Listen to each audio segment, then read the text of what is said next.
አህለን ወሳህለን ግለቱ ጨምሯል። እኛም ብሶብን መተናል። ዛሬ ደግሞ ቻል ባለ አይዲያ ኢትዮጵያ ውስጥ ስለተከሰተ ታላቅ ክስተት በአፄ ኃይለ ሥላሴ ጊዜ ስለነበረ አንድ ክስተት ነው የምነግራችሁ። ኢትዮጵያ ውስጥ ሙስሊሞች ምን ያህል እንደጨቆኑና ታሪክን መለስ ብለን ደግሞ የሙስሊሞች ታሪክ እንዴት ነው ኢትዮጵያ ውስጥ እንዲሁም ደግሞ እስልምና እንዴት ነው ዓለም ላይ የሚለውን ታሪኮችን እንፈታትሻለን። ስለዚህ ከእናንተ ደግሞ የሚጠበቀው ልክ እንደተለመደው ሰብስክራይብ፣ ሼር እያደረጋችሁ ሌሎችን ሰዎች እያጋብዛችሁ ከቲክቶክም ወደዚህ የመጣችሁ ሼር እያደረጋችሁ ብዙ ሰው እንዲታደመውና ታሪኩን እንዲያውቅ እያደረጋችሁ ኢትዮጵያ ላይ ማለት ነው እስከ 1966 በሉ ከዛ በኋላ ድረስ በጣም ሙስሊም ሲረገጥና የክርስቲያን መንግስት ኃያል ሆኖ እንዲቀጥል አድርገዋል። በዛ ዘመን ሙስሊሞች እንደዚህ ሳይቆጠሩ ተጨቁነው ይኖሩ ነበር። ስርዓቱ ሙስሊሙ ጭቆናውን አሜን ብሎ በመቀበል ስለ እኩልነቱና ስለ መብቱ እንዳያውቅ ለማድረግ የተለያዩ ስልቶችን ነበር ይጠቀሙ።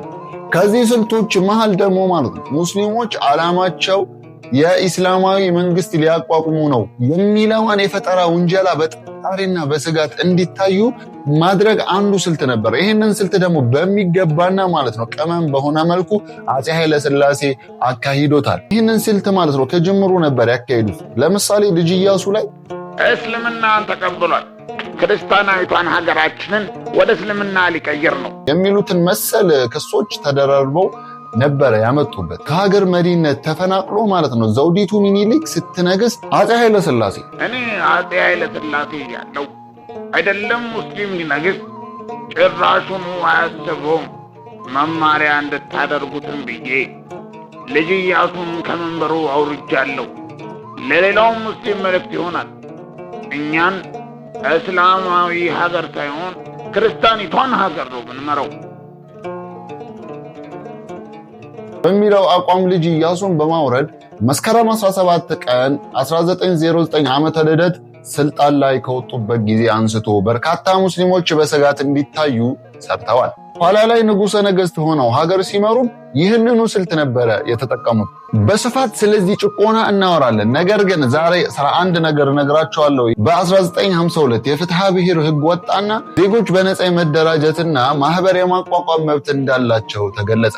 በዚህ ጊዜ አንዳንድ ሙስሊሞች በህጉ ተመስርተን ለምን ኢስላማዊ ማህበር አናቋቁም የሚል ሐሳብ አደረጉ ማለት ነው። በዚህ ሐሳብ የተስማሙት ጥቂት ሙስሊሞች በ1953 ዓመተ ልደት የረመዳን ጾም ማታ እየተገናኙ አብሮ እያፈጠሩ ማለት ነው ስለ ሙስሊሞች መበደልና ድርጅት እንደሚያስፈልጋቸው ተመካከሩ። በህጉ መሰረት ሊያቋቁሙ ስላሰቡ መተዳደሪያ ደንብ ቀረጹና በውይይቱ ላይ የማህበሩ ስም እስልምና ማህበር ከተባለ እንቅፋት እንደሚገጥመው አወቁ። ስለዚህ የውይይቱ ተሳታፊ ፊት አውራሪ አመዴ ለማ ፊት አውራሪ ብዙዎቻችሁ አናቃቸውም አይደለም፣ ማንነታቸውንና ማን እንደሆኑ አናውቅም። ፊት አውራሪ አመዴ ለማ ማህበሩ የሰላም ማህበር ቢባል እንደሚሻል ሐሳብ አቀረቡ።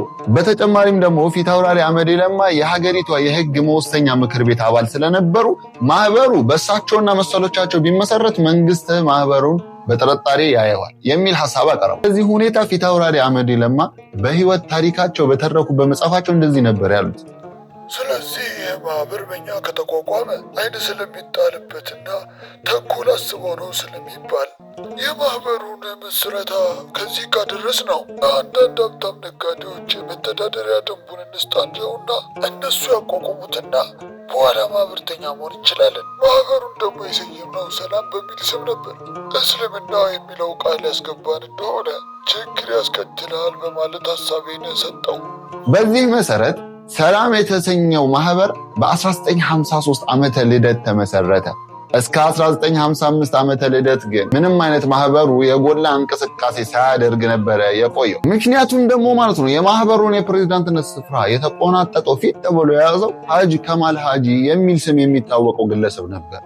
የማህበሩን አባላት ለመከፋፈልና የጎላ እንቅስቃሴ እንዳይኖር በቃ ወጥሮና ወገቡን አስሮ ሲሰራ የነበረ ሰው የሙስሊሞችን እንቅስቃሴ እየተከታተለ እንደውም ለመንግስት ሪፖርት ያደርግ ነበር። ድሮ ሙስሊም የሚጠቃው በሙናፊቅ ነው። ለማንኛውም ማለት ነው ፕሬዝዳንትነት ቦታ ከያዘ በኋላ ግለሰቡ ማህበሩን ከቆመልበት ዓላማ በተቃራኒ እንደውም ሙስሊሞችን በማናቆርና በማከፋፈል ማለት ነው አሉታዊ እንቅስቃሴ ነበረ ሲያደርግ የነበረው ማለት ነው። ታዲያ የተማሩ ሰዎች የማህበሩን አመራርነት ቦታ ቢይዙ እርሱ ቦታ እንደማያገኝ የተገነዘበው ሐጂ ከማል የተባለው የፊት አውራሪን ስም በማጥፋት ሙስሊሞች የአመዴ ለማን ማለት ነው ሙስሊሞች እንዲጠራጠሯቸው ዘመቻ ጀመረ። ፊት አውራሪ አመዴ ለማ ማለት ነው ማህበሩን ለማፍረስ ከመንግስት ባለስልጣናት ጋር እያሰሩ እንደሆነ በሐሰት በወንጀል በእርሳቸው ላይ አሳደመ። ከዚህ የተነሳ ማለት ነው በርካታ ሙስሊሞች በቃ ፊት አውራሪን በጥርጣሬ ማየት ጀመሩ። ሰላምታ እንኳን ነሳቸው፣ ፊት ነሳቸው።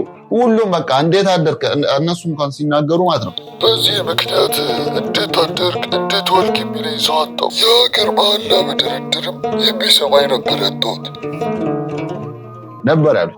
ስማቸውን ያጠፋው ደግሞ ማለት ነው ማህበሩ እንዲፈርስ ከነ ልዑል አስራት ካሳ ጋር ተነጋግሯል፣ ሄዶ እዛ እያቃጠረ ነው ብሎ ነበረ የአመዴ ለማን ስም ያጠፋው ማለት ነው። ታዲያ በ1955 ዓመተ ልደት አላህ እውነቱን ይፋ በማድረግ ህዝቡን እንዲረዳ እንዲያደርግላቸው ማለት ነው ወደ ሐጅ በማቅናት የምሬት አላህን ለመኑ። እንዲህ ነበረ ዱዓ ያደረኩት ብለው በራሳቸው አፍተናገሩ።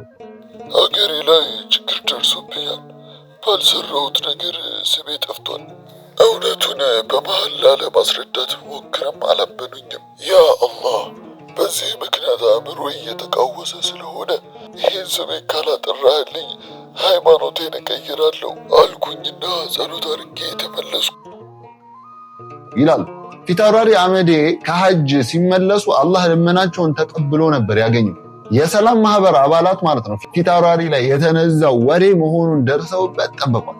የማህበሩ ዋና ጸሐፊ አቶ መሐመድ ዑመር ፊት አውራሪ አመዴ ለማን አግኝተው ይቅርታ ጠየቋቸው። የማህበሩ አባላት ደግሞ ፊት አውራሪ ይቅርታ አድርገውልን የማህበራችን አባል እንዲሆኑልን መልሰው ማለት ነው ንግግርም ያድርጉ ተብለው ተጠየቁ። እሳቸውም ደግሞ ንግግሩን ለማድረግ ግብዣውን ተቀበሉና ንግግር አደረጉ።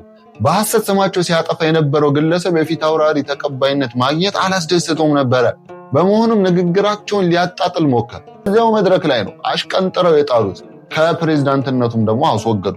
በእርሱ ምትክ ፊት አውራሪ አመዴ ለማ ፕሬዝዳንት ሆነው ተመረጡ። ታዲያ የዚህ ጊዜ ነው በቃ ማህበሩ ማለት ነው ጥሩ እንቅስቃሴ ማድረግ ጀመረ። ለመጀመሪያ ጊዜ ሚኒስቴሮች የኢትዮጵያ ሚኒስቴሮች በተገኙበት ማለት ነው የመውሊድ በዓል ዝግጅት አደረጉ። ሙስሊሙ ስለ ሀገሩ ስለ መብቱና እኩልነቱ ለማሳወቅ መነቃቃትን በተለይ ደግሞ በበዓል ቀናት ማለት ነው ላይክ የኢድ ፓርቲ በሚል ዝግጅት እያዘጋጁ ማነቃቃት ጀመሩ ሙስሊሙን ማለት ነው። ሐጂ ከማል ሐጂ የተሰኘው ግለሰብ የፕሬዝዳንትነቱን ቦታ በያዘበትና የጎላ እንቅስቃሴ ባልነበረው ጊዜ በዝምታ የታየው ማህበር ሙስሊሙን ማነቃቃት ሲጀምር የማህበሩ ደግሞ እንቅስቃሴ በቀዳማዊ ኃይለ ሥላሴ መንግስት በአይነ ቁራኛ መግባት ጀመረ። ሙስሊሞች በስጋትና በጥርጣሬ እንዲታዩ ማለት ነው የሀገር ግዛት ሚኒስቴር መስሪያ ቤት ፕሮፓጋንዳ ይጀምራል። ሙስሊሞች ኢስላማዊ መንግስት ሊመሰርቱ ነው፣ በሀገሪቷ ላይም አደጋ ሊያመጡ እያሴሩ ነው፣ ማህበራቸው ህገወጥ ነው የሚሉ የሐሰት ፕሮፓጋንዳዎችን መነዛት ተጀመረ። ሙስሊሞችን በማነቃቃቱ ብቻ በህጋዊ መንገድ የተቋቋመውና ሚኒስትሮች ባሉበት መድረክ የመውሊድ ዝግጅት በማድረግ እውቅና የነበረው ማህበር በህገ ወጥ ተፈረጀ። በቃ ዛቻና ማስፈራሪያዎች በማህበሩ አባላት ላይ መሰንዘር ተጀመረ። የሀገር ግዛት ሚኒስቴር በደጃዝማች ክፍሌ እርጋቱ የማህበሩ ፕሬዝዳንት ፊት አውራሪ አመዴ ለማ ላይ በመዛትና በማስፈራራት በህጋዊ መንገድ የተቋቋመው ማህበር በህገወጥ እንደሆነ ተቀብለው በስነ ስርዓት ማለት ነው ተቀብለው እንዲዘጉ የሚያዝ ደብዳቤ ተጻፈላቸው። ማህበሩን ባይዘጉ አደጋ እንደሚደርስባቸው በደብዳቤ ተገለጸላቸው። ስለዚህ ጫናውን መቋቋም ስላልቻሉ የማህበሩ አባላት ማህበሩን እንዲዘጉ ወይም ደግሞ እስላማዊ መንግስት ተብለው በተፈጠረባቸው ውንጀላ ማለት ነው ማህበሩ ተዘጋ። ማህበሩ በመዝጋታቸው እንቅስቃሴያቸው ባያቆሙ ኑሮ ምናልባት በተወነጀሉበት ክስ ለእስር ይበቁ ነበር ሁሉ። ስለዚህ ሁኔታ ፊት አውራሪ እንዲህ ብለው ይገልጹታል። ልክ እኔ ሊቀመንበር ስሆን የማህበሩ እንቅስቃሴ እየተፋፋመ ሄደ። ለመጀመሪያ ጊዜ ሚኒስቴሮች በተገኙበት በአንዋር መስጂድ መውሊድ አወጣን። በሌላ በኩል ደግሞ ኢስላማዊ መንግስት ሊፈጥሩ እየተንቀሳቀሱ ነው የሚል ወሬ መናፈስ ጀመረ። በወቅቱ የሀገር ግዛት ሚኒስቴር የነበሩት ደጃዝማች ክፍሌ እርጋቱ የምትመራው በሀገር ያልተፈቀደ ማህበር ስለሆነ በአጭር ጊዜ ውስጥ ባትዘጋ አደጋ ይፈጠራል የሚል ደብዳቤ ጻፈልኝ። በዚህ ሁኔታ የማህበራችን ሳይቀጥል ቀረ። በዚህ መልኩ የአፄ ኃይለ ሥላሴ መንግስት የሰላም ማህበርን በህገ ወጥ ፈርጆ ዘጋው። የመደራጀትና ነፃ ማህበር የማቋቋም መብት ለሙስሊሞች ሲሆን ሆን ተብሎ በተግባር እንቅፋት እንዲገጥመው ተደረገ። ይህ ሙስሊሞች ነቅተው ስለመብታቸውና ስለ እኩልነታቸው እንዳይታገሉ መሪ በማሳጣት በእንጭጭ የመቅጨት እርምጃ ነበር። ይህ ማህበር ከተዘጋ በኋላ የአፄ ኃይለ ሥላሴ መንግስት ከተወገደበት ጊዜ ድረስ ሙስሊሞችን የሚወክል አንድም ማህበር አልነበረም። የእስልምና ጉዳዮች ጠቅላይ ምክር ቤት የተቋቋመው ከዚህ ክስተት በኋላ በ1968 ዓመተ ልደት ነበር።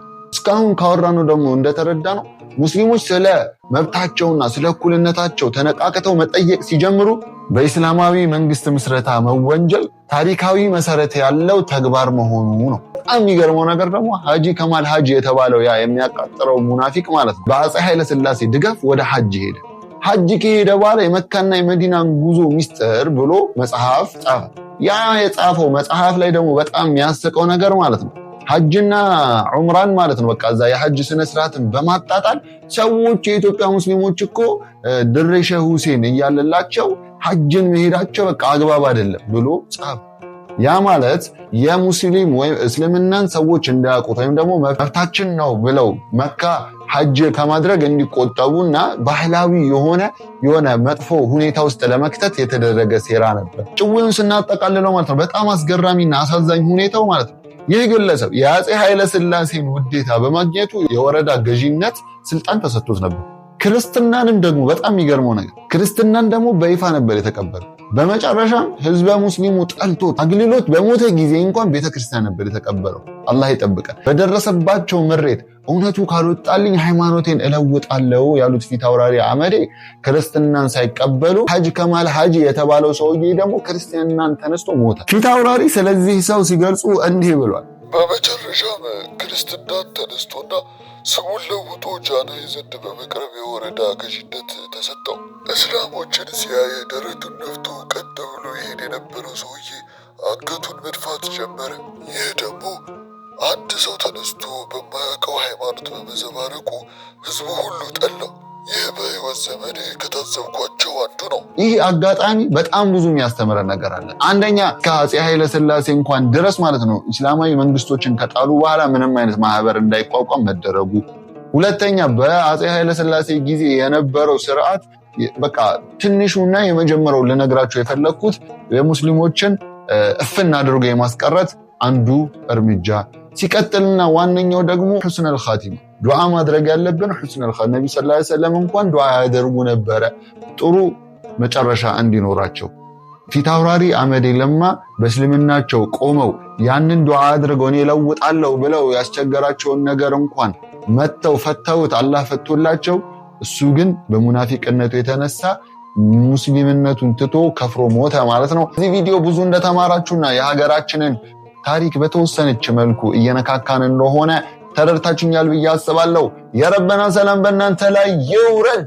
ለማንኛውም ሰብስክራይብ እያደረጋችሁ ይሄን ቤተሰብ በመሆን የሚገራርሙ ነገራቶችን ማግኘት ትችላላችሁ። ይመቻችሁ።